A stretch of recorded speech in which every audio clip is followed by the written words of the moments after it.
நாளை நமது மாண்புமிகு மத்திய அமைச்சர் நிலக்கரி சுரங்கத்துறை அந்த இலாக்காவுடைய அமைச்சராக இருக்கக்கூடிய அண்ணன் கிஷன் ரெட்டி அவர்கள் நாளைக்கு சாயங்காலம் மதுரை மேலூர் பகுதியில் வல்லாளப்பட்டி அரிட்டாப்பட்டி எல்லா பகுதிக்கும் செல்ல இருக்கின்றார்கள்.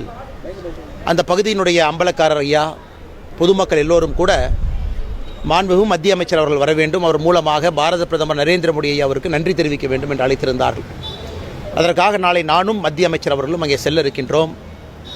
காரணம், இந்தியாவிற்கே ஒரு எடுத்துக்காட்டாக மத்திய அரசு எப்படி இந்த பிரச்சனையை கையாண்டிருக்கிறாங்க. மாநில அரசு தவறு செய்த பொழுதும் கூட மாநில அரசு சரியான தகவல்கள் கொடுக்காம இந்த டங்ஸ்டன் சுரங்கம் ஏலம் வருவதற்கு காரணமாக இருந்தும் கூட மக்களுடைய கோரிக்கை ஏற்று மத்திய அரசு அதை கேன்சல் பண்ணாங்க. இதை பல அரசியல் கட்சி தலைவர்கள் அரசியலாய் கொண்டிருக்கின்றார்கள். அதாவது இன்றைக்கி முதலமைச்சர் அவங்க சொல்கிறாங்க, திரு மு க ஸ்டாலின் அவர்கள், நான் சட்டப்பேரவையில் தீர்மானம் போட்டதுனால தான் அது நடந்ததுன்னா சட்டப்பேரவையில் எத்தனை தீர்மானம் போட்டிருக்கீங்க, எல்லாம் நடந்திருக்கா? இல்லை முதலமைச்சர் மு க ஸ்டாலின் அவங்க சொல்கிறாங்க, நான் கடிதம் எழுதுனால தான் நடந்திருக்கு, எத்தனை கடிதம் எழுதியிருக்கீங்க, அது மூலமாக நடந்ததா? அதனால் எல்லோருக்குமே தெரியும், அரிட்டாப்பட்டி வல்லாளப்பட்டி இந்த பகுதியில் இந்த டங்ஸ்டன் சுரங்கம் அமைப்பதற்கு மத்திய அரசு அனுமதி கொடுக்கவில்லை, அதை கேன்சல் பண்ணியிருக்கிறாங்கன்னா முதல் காரணம், ஒரே காரணம் பாரத பிரதமர் நரேந்திர மோடி அவர்கள் மட்டும்தான்.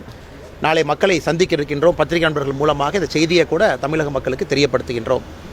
அதே நேரத்தில் உங்களுக்கு கேள்வி இருக்கும், கேளுங்கன்னா பதில் சொல்கிறோம். அது நெஞ்சை பதவிதைக்கக்கூடிய காட்சிகள். காரணம், நானும் அங்கே அந்த பகுதியில் தான் வசிக்கிறேங்கன்னா. ஈசிஆர் பகுதியில் எப்பொழுதுமே உங்களுக்கு அதிகமாக இளைஞர்கள் பெண்கள் எல்லோரும் கூட சாயங்காலம் நள்ளிரவு அந்த நேரத்தில் அதிகமானவர்கள் அந்த பகுதியில் போகிறாங்க, பாண்டிச்சேரிக்கு போகிறாங்க. அந்த பகுதியில் நிறைய ரெஸ்டோ பார்ஸ் இருக்குது. அவங்களுக்கு ஒரு சோஷியல் லைஃப் வேணும்னு நினைக்கிறாங்க. ஆனால் எப்பொழுதுமே ஈசிஆர் பகுதியில் நானும் பார்த்தது, சரியான பாதுகாப்பு எப்பொழுதுமே அங்கே இருக்காது. காலையில் அதிகாலையில் நள்ளிரவில் பல நேரத்தில் போகும்பொழுது நானே யோசிப்பேன், எனக்கு திமுக கட்சியினுடைய கொடி போட்ட ஒரு காரில் அந்த பெண்ணுக்கிட்ட மிக மோசமாக நடந்து கொள்ளக்கூடிய அந்த வீடியோ, அந்த பதிவாகி இருக்கக்கூடிய அந்த வீடியோவை நம்ம பார்க்குறோம். தமிழ்நாட்டில் எந்த அளவுக்கு சட்டம் ஒழுங்கு சீர்கட்டு இருக்கிறது என்பதற்கு பல உதாரணங்கள் இருந்தும் தினமும் கூட ஒரு உதாரணம் புதுசாக வருது. இன்றைக்கி ஈசிஆரில் சுதந்திரமாக ஒரு நாட்டில் மகாத்மா காந்தி அவங்க எப்போ சொன்னாங்க, ஒரு பெண் நள்ளிரவில் சுதந்திரமாக என்றைக்கு நடந்து போகிறாங்களோ அன்னைக்கு முழு சுதந்திரம் கிடைத்து விட்டதாக சொன்னாங்க. இந்தியா முழுவதும் முழு சுதந்திரம் கிடைத்ததாக நான் பார்க்கின்றேன். தமிழகத்திற்கு முழு சுதந்திரம் கிடைக்கல. ஏன்னா நள்ளிரவில் பெண்கள் போனால் பிரச்சனை, பகலில் போனால் பிரச்சனை. அண்ணா பல்கலைக்கழக வளாகத்திற்குள்ளே அங்கே படிக்கக்கூடிய பெண் 7:45 மணிக்கு சாயந்தரம் நடந்து போனால் பிரச்சனை. இது இரவு மட்டுமல்ல, பகல் மட்டுமல்ல, எல்லா நேரத்திலும் கூட தமிழகத்தில் பெண்களுக்கு பாதுகாப்பு இல்லை என்பது தினமும் ஊர்ஜிதமாக கொண்டிருக்கிறது. நேற்று ஈசிஆர் சாலையில் வந்திருப்பது மற்றும் ஒரு உதாரணம். அதனால் உடனடியாக மாநில அரசு 2 வேலை தான் செய்யணும். ஒன்று, பெட்ரோல் வெஹிக்கிள் நிறைய வாங்கி கொடுங்க. காவல்துறை நண்பர்களுக்கு பெட்ரோல் வெஹிக்கிள் வாங்கி கொடுங்க. லைட்டு போட்ட வண்டி 1000-2000 வண்டி வாங்கி கொடுங்க, நைட்டு ரோந்து போகட்டும். 2வது, 2 வீலர்ஸ் வாங்கி கொடுங்க, அதுவும் பெட்ரோல் வெஹிக்கிள், எல்லா பீட் கான்ஸ்டபிள் 2 வீலர் எல்லா பக்கம் போகணும். 3வது, காவல்துறை போலீஸ் ஸ்டேஷன் அதிகப்படுத்த வேண்டும் என்றால் தயவு செஞ்சு அதிகப்படுத்துங்க. காவல்துறைக்கு எந்தவித உபகரணங்கள் கொடுக்காம, போலீஸ் காவல் நிலையங்களையும் அதிகப்படுத்தாமல், காவல்துறைக்கு ரெக்ரூட்மெண்ட்டும் பண்ணாமல், இந்த கையாலாகாத திராவிட மாடல் என்று சொல்லி தெரிகின்ற திமுக அரசு பெண்களுக்கு எதிராக நடக்கக்கூடிய குற்றங்களை எங்கேயும் கூட கட்டுப்படுவதற்கு ஒரு ஆணியை கூட துரும்ப கூட கிள்ளி போடாமல் இருக்கிறார். ஆனால் தமிழக மக்கள் பார்த்து கொண்டிருக்கின்றார்கள் என்பதை மாண்புமிகு முதலமைச்சர் அவர்கள் புரிந்து கொள்ள வேண்டும். ஆனால் இந்த நிகழ்வுக்கு நான் வந்திருப்பதற்கான காரணங்கன்னா, என்னுடைய ஆசை இந்தியாவில் இருக்கக்கூடிய மாற்று மொழிகள் இருக்கக்கூடிய எல்லா முக்கியமான புத்தகங்கள், காவியங்கள் எல்லாம் தமிழ் மொழிக்கு வர வேண்டும் என்கின்ற ஆசை. இந்த உபநிஷத் புத்தகங்கள், கங்கா உபநிஷத் என்கின்ற இந்த ஒரு டெலிவிஷன் சீரியஸ் அது இன்றைக்கி தமிழில் மொழிபெயர்த்து கொண்டு வந்திருக்கிறாங்க. தமிழ், மலையாளம், கன்னடா, தெலுங்கு எல்லா இதுலேயும். அதனால் அவர்களுக்கு ஆதரவு கொடுக்க வேண்டும் என்பதற்காக வந்திருக்கின்றன. அது மட்டும்தான். சின்மயா விஷனுடைய CEO இன்டர்நேஷ்னல் சுவாமி எல்லோரும் இங்கே இருந்தாங்க. அவங்ககிட்ட இந்த நல்ல ஆசீர்வாதம் வாங்க வேண்டும் என்பதற்காக வந்திருந்தேன். சார், இந்த அண்ணா பல்கலைக்கழக விவகாரத்தில் செய்தியாளர்களுடைய தொலைபேசியெல்லாம் பறிமுதல் செய்யப்பட்டு நடவடிக்கை எடுக்கப்படுகிறது. இதை நான் வன்மையாக கண்டிக்கிறேங்கன்னா, காரணம், செய்தியாளர்களுடைய தொலைபேசியை வாங்கி அதில் நான் நோண்டி அது மூலமாக இவங்க தான் லீக் பண்ணாங்க அப்படின்னு சொல்கிறதே ஒரு முட்டாள்தனமான வாதமாக நான் பார்க்கின்றேன். ஏன்னா அந்த SIT ஒரு பக்கம் அந்த ஸ்டேஷன் ரைட்டரை சம்மன் பண்ணுறாங்க, ஒரு பக்கம் மேலே இருக்கக்கூடிய உயரதிகாரிகளை சம்மன் பண்ணுறாங்க. ஒரு செய்தியாளர் பல விதத்தில் சோர்ஸ் வச்சுருப்பாங்க. செய்தியாளருடைய முக்கிய வேலை வந்து செய்தியை வெளியே கொண்டு வர்றது. அதனால தான் இந்தியாவில் எப்பொழுதுமே செய்தி எப்படி கொண்டு வந்தாங்கன்னு நம்ம பார்க்குறதில்ல, அந்த சோர்ஸ் எப்பவுமே நம்ம கேட்குறதில்ல. ஏன்னா we never shoot the messenger அப்படின்னு ஆங்கிலத்தில் சொல்லுவோம். அதாவது செய்தியை கொண்டு வருபவர்களை எப்பொழுதுமே நாம் அவர்களை பாதிப்புக்குள்ளாகக்கூடாது. இன்றைக்கி அண்ணா யூனிவர்சிட்டி பல்கலைக்கழக இஷ்யூவில் செய்தியாளர்களுடைய தொலைபேசியை கேட்டு உன் சோர்ஸ் யார், அது வந்து செய்தியாளர்களுடைய தொலைபேசியை வாங்கி காவல்துறை கண்டுபிடிக்க வேண்டிய அவசியம் இல்லை. அது காவல்துறை கண்டுபிடிக்க வேண்டிய கட்டாயம் அவங்களுக்கு இருக்குது. அது அவங்களுடைய ஓன் இன்வெஸ்டிகேஷனில் பண்ணணும். ஒரு செய்தியாளர் நீங்கள் கூப்பிட்டு இந்த மாதிரி அச்சுறுத்த ஆரம்பித்தீங்கன்னா தமிழ்நாட்டில் நடக்கக்கூடிய எந்த விதமான விஷயங்களையும் செய்தியாளர்கள் வெளியே கொண்டு வருவதற்கு பயப்படுவார்கள். முறை சரியாக தப்பான்னு எப்பவுமே நம்ம மீன் சென்ஸை பற்றி செய்தியாளர்கள் பார்த்தது இல்லைன்னா நிறைய முறை நினைப்போம் அவங்க செய்தி கரெக்டு, ஆனால் கொண்டு வந்திருக்கக்கூடிய முறை தவறு. அதனால் செய்தியாளர்களை பொறுத்தவரை சில இடத்துல means R more important then ends, சில இடத்துல ends R more important then means. போகின்ற பாதை சில இடத்துல முக்கியம், போகின்ற கடைசி டெஸ்டினேஷன் சில இடத்துல முக்கியம். அதனால் செய்தியாளர்களை அச்சுறுத்தி அவர்களை பயமுறுத்தி அவர்களுடைய எலக்ட்ரானிக் டிவைசஸ் செல்ஃபோன் உட்பட அதை வாங்கி நோண்டி பார்ப்பது அச்சு ஊடகங்களுக்கு எதிராக திமுக அரசினுடைய மனோபாவத்தை காட்டுகின்றது என்பது என்னுடைய கருத்துங்க. திமுகவை தமிழகத்திலிருந்து ஆட்சியை விட்டு அகற்ற வரைக்கும் செருப்பு போட மாட்டேன்னு ஒரு சபதம் எடுத்தீங்க. இப்போ கூட செருப்பு போடாம தான் இருக்கிறீங்க.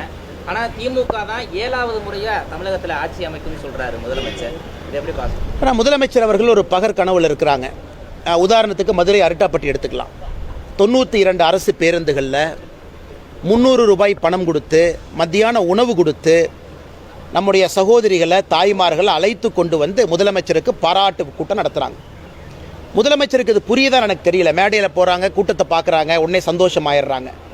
அங்கே இருக்கக்கூடிய அமைச்சர் மூர்த்தி அவர்கள் உட்பட எல்லோரும் எப்படி க்ரௌடை கொண்டு வர்றாங்கன்னு பார்த்தாவே தெரியும். திராவிட முன்னேற்ற கழகம் எந்த காரணத்திற்கும் திமுகவினுடைய ஆட்சி வருவதற்கு வாய்ப்பே இல்லை. உதாரணத்திற்கு அந்த பாராட்டு விழா உதாரணமாக சொல்கிறேன். 92 அரசு பேருந்தில் மக்களை அழைத்து வந்தால் பாராட்டு விழா நடத்துவீங்க? மக்கள் தானாக அவர்களாக வந்து திரண்டு உட்கார வேண்டாமா? 300 ரூபாய் பணம் கொடுத்து மத்தியான சாப்பாடு, இதுதான் பாராட்டு விழாவா? நாளை அமைச்சர் கிஷன் ரெட்டி அவர்கள் நடக்கக்கூடிய பாராட்டு விழாவை பாருங்கள். கிராம மக்கள் அவர்களாக வந்து அந்த பாராட்டு விழாவை ஏற்பாடு செஞ்சுருக்கிறாங்க. இரண்டாவது, முதலமைச்சர் அவர்களை பொறுத்தவரை ஒரு காலத்தில் ரோட் ஷோலாம் கூடாதும்பாங்க. பிரதமர் அவர்கள் சும்மா ட்ராமா பண்ணுறாங்க, எதுக்கு ரோட் ஷோ?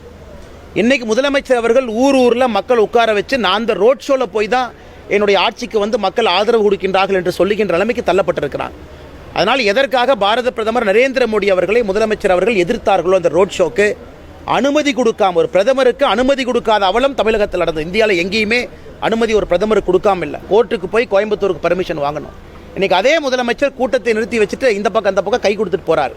கேட்டால் மக்கள் அவர்களாகவே தானாக வந்து என்னை பார்க்குறாங்க, இந்த ஆட்சி அவ்வளோ அருமையாக இருக்குது, 2026 ஆட்சிக்கு வரப்போகிறோம்.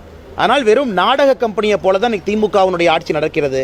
எந்த காரணத்திற்கும் அவர்கள் ஆட்சிக்கு திரும்ப வருவதற்கான சாத்தியக்கூறுகள் எங்கேயும் இல்லை என்பது என்னுடைய கருத்து மட்டுமல்ல, தமிழக மக்களுடைய பொதுவான கருத்து.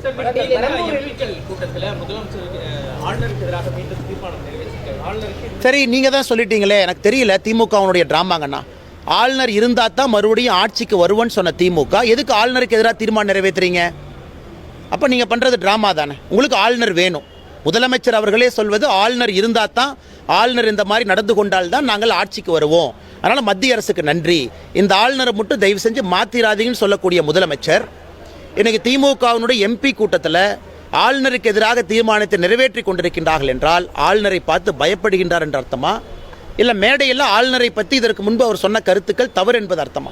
அதனால் இந்த இரட்டிப்பு வேடத்தை போடக்கூடிய திமுகவை மக்கள் ஏற்றுக்கொள்வதாக இல்லை. ஆளுநர் என்ன தவறு பண்ணாங்கன்னா ஆதாரப்பூர்வமாக சொல்ல வேண்டும். என்ன தவறு பண்ணாங்க? ஒரு ஆளுநருக்கு மாநிலத்திலே சட்டம் ஒழுங்கு சரியில்லை, ஆளுநர் சொல்கிறாங்க. அது ரோட்டில் பார்க்குறோம். ஈசிஆர் ரோட்டில் குழந்தைகளுக்கு நடக்கக்கூடிய அவலத்தை பார்க்குறோம், அதுதான் ஆளுநர் சொல்கிறாரு. போதைப் பொருட்கள் அதிகமாக இருக்குன்னு சொல்கிறாங்க. இன்றைக்கு காலையில் ஏசர் ரிப்போர்ட் எல்லா பத்திரிகையிலையும் தலைப்புச் செய்தி தமிழகத்தினுடைய கல்வித்தரத்தை பற்றி ஏசர் அந்த நிறுவனம் கொடுத்துருக்கக்கூடிய ரிப்போர்ட்டை நீங்கள் எல்லோரும் ஃபஸ்ட் பேஜில் போட்டிருக்கீங்க. அதைத்தான் ஆளுநர் 25 ஜனவரி சொன்னார், தமிழகத்திலே கல்வித்தரம் கீழே வந்திருக்குன்னு. ஆளுநர் சொல்வது என்ன தப்புங்கண்ணா? அதனால் ஆளுநர் சொல்வதற்கு புள்ளி விவர அடிப்படையில் பதில் சொல்லிப்படாது. அதனால் வெறும் அரசியல் கோழைகள் தான் போஸ்ட் ஒட்டுவாங்க, அரசியல் கோழைகள் தான் தனிப்பட்ட தாக்குதல் நடத்துவாங்க. அதனால் இன்றைக்கி திராவிட முன்னேற்ற கழகத்தினுடைய முழு அமைச்சரவை, முதலமைச்சர் உட்பட இவர்கள் செய்வதெல்லாம் கோழைத்தனமான செயல். நேரடியாக ஆளுநரை எதிர்கொள்வதற்கு தரவுகள் அடிப்படையில் பதில் சொல்லுங்கள். அப்படின்னா ஆளுநர் வேண்டும் வேண்டாம் என்கின்ற வாதத்திற்கு போகாதீங்க. அப்படி தீர்மானம் போடுற மாதிரி இருந்தால் எதற்கு மேடை போட்டு ஆளுநர் எங்களுக்கு வேணும், ஆளுநர் இதே மாதிரி செஞ்சால் தான் நாங்கள் ஆட்சிக்கு வர வேண்டும் என்று எதற்கு பொய்யை சொல்லிக் கொண்டு திரிகின்றீர்கள்? அண்ணா பெரம்பூர் வந்துட்டாங்க ஒரே நிமிஷம். பட்டியலின மக்கள் மீது நடைபெறக்கூடிய அந்த குற்ற சம்பவங்கள் தொடர்ந்து அதிகரிச்சு வரதா பல முறை ஆளுநர் குற்றம் சாட்டியிருக்கிறாரு.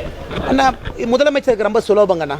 ஆளுநர் சொல்வதிலே உண்மை இருக்குது. ஆனால் முதலமைச்சர் அதை மறுக்க வேண்டும் என்றால் முதலமைச்சர்கிட்ட சுலபமான விஷயம் என்னென்னா ரேஞ்ச் ஐஜி எல்லாம் கூப்பிட்டு ஒரு மீட்டிங் நடத்தி தரவுகள் மூலமாக இல்லை என்று சொல்லட்டும். ஏன் ரேஞ்ச் ஐஜி மீட்டிங் ஏன் நடத்த மாட்டாரு?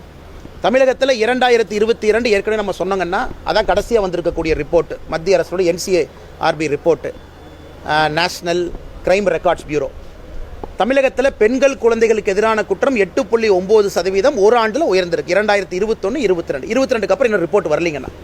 முதலமைச்சருக்கு தைரியமாக இருந்தால் ரேஞ்ச் ஐஜி எல்லாம் கூப்பிட்டு, டிஐஜி கூப்பிட்டு, எஸ்பியை கூப்பிட்டு மாவட்டத்திற்கு எவ்வளவு கிரைம் நடந்திருக்குன்னு ரிப்போர்ட் எடுத்து வெள்ளை அறிக்கையாக கொடுக்கட்டுமே.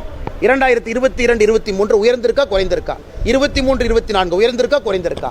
தமிழகத்தில் பெண்களுக்கு எதிராக, குழந்தைகளுக்கு எதிராக, பட்டியலின சகோதரருக்கு எதிரான குற்றங்கள் உயர்ந்திருக்கு. அதனால தான் முதலமைச்சர் அந்த கூட்டமே போடுறதில்லை. எப்பொழுதுமே ஒரு மாநில அரசு குற்றங்கள் குறைந்திருந்தால் வெள்ளை அறிக்கை கொடுத்து தம்பட்டம் அடிப்பாங்க. தமிழகத்தில் குற்றம் அதிகரிக்கின்ற ஒரே காரணத்தினால தான் முதலமைச்சர் மூச்சே விடாமல் இருக்கிறாங்க. அதனால் அடுத்த ரிப்போர்ட் வரத்தானா போகுது. நேஷனல் கிரைம் ரெக்கார்ட்ஸ் பியூரோ எந்த நேரமும் 2023, 24 அறிக்கை வரும். எங்கே தப்பிச்சு போகிறாங்க? பண்ணக்கூடிய எஃப்ஐஆரை இந்திய அளவில் அனலைஸ் பண்ணி சொல்ல போகிறாங்க. அதனால் தமிழகத்தில் பெண்களுக்கு, குழந்தைகளுக்கு எதிராக, பட்டியலின சகோதரிகளுக்கு எதிரான குற்றங்கள் அதிகமாக இருப்பது உண்மை. அதுக்கு தரவுகள் அடிப்படையில் முதலமைச்சர் பதில் சொல்ல வேண்டும் என்பதுதான் எங்களுடைய எண்ணங்கண்ணா. பெரம்பூர் பகுதியில் வந்து அரசு பள்ளி மாணவிக்கு வந்து பாலியல் வன்கொடுமை செய்திருக்காங்க. அதற்கான 7 பேர் வந்து கைது செய்திருக்காங்க. பட் கைது செய்த ஒரு சில நாட்களிலேயே வெளியே வந்திருக்காங்க.